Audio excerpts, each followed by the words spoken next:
ఉచిత పశు ఆరోగ్య శిబిరాలు అనేది నిర్వహించడం ఈ పాడి పరిశ్రమ మీద ఎంత చిత్తశుద్ధి ఉందో ఈ యొక్క ఎన్డీఏ కూటమి తెలియజేస్తాం. ఎందుకంటే గత 5 సంవత్సరాలు లాంటి శిబిరాలు ఎక్కడ లేవు, చిత్తశుద్ధి లేదు. సో ఈ యొక్క పాడి పరిశ్రమ బాగుండాలి, పాల ఉత్పత్తి ఎక్కువగా ఉండాలి మన రాష్ట్రం నుంచి అనే ముఖ్య ఉద్దేశంతో పాడి పరిశ్రమను ప్రోత్సహించడం జరుగుతూ ఉంది. అలాగే రైతుల మీద కూడా గతంలో పండించిన బస్తా మీదే 3-4 నెలలు పట్టింది.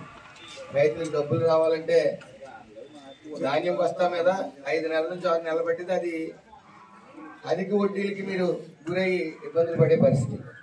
మరి అలా కాకుండా ఎన్డీఏ కూటమి వచ్చినట్టే బకాయిలు 1200 కోట్లు చెల్లించడమే కాక పాత గవర్నమెంట్ లో ఉన్న బకాయిల్ని వెంటనే ఈసారి ఈ ధాన్యం మీద మీరు ఇచ్చిన బస్తా మీద 24 గంటల వ్యవధిలో మీ ఖాతాల్లో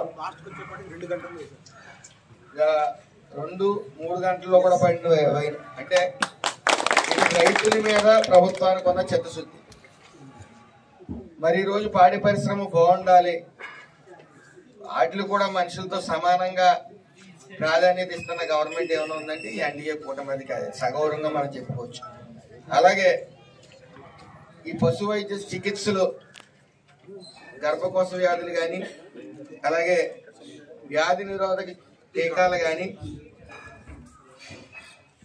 అనేక ఇంచుమించు మీకు ఏదైతే పశువుకి ఉన్న రోగాలను గుర్తించి వాటిని పూర్తిగా నయం చేసే బాధ్యత మరి ప్రభుత్వం తీసుకుంది. ముఖ్యంగా ఏడీ గారు కానీ టీడీ గారు కానీ ఫుల్ కమిట్మెంట్ ఉన్న ఆఫీసర్స్. మన అదృష్టం ఆ రకంగా చెప్పవచ్చు. ఎందుకంటే అసలు చరిత్రలో ఎప్పుడు లేని విధంగా రామచంద్రపురం చరిత్రలో మన కొన్ని లంకలో సుమారు 6 గేదెలు గొర్రెలు కానీ 42 గొర్రెలు కానీ కొట్టుకుపోతే 2,40,000 వాళ్ళకి నష్టపరిహారం ఇవ్వడం జరిగింది.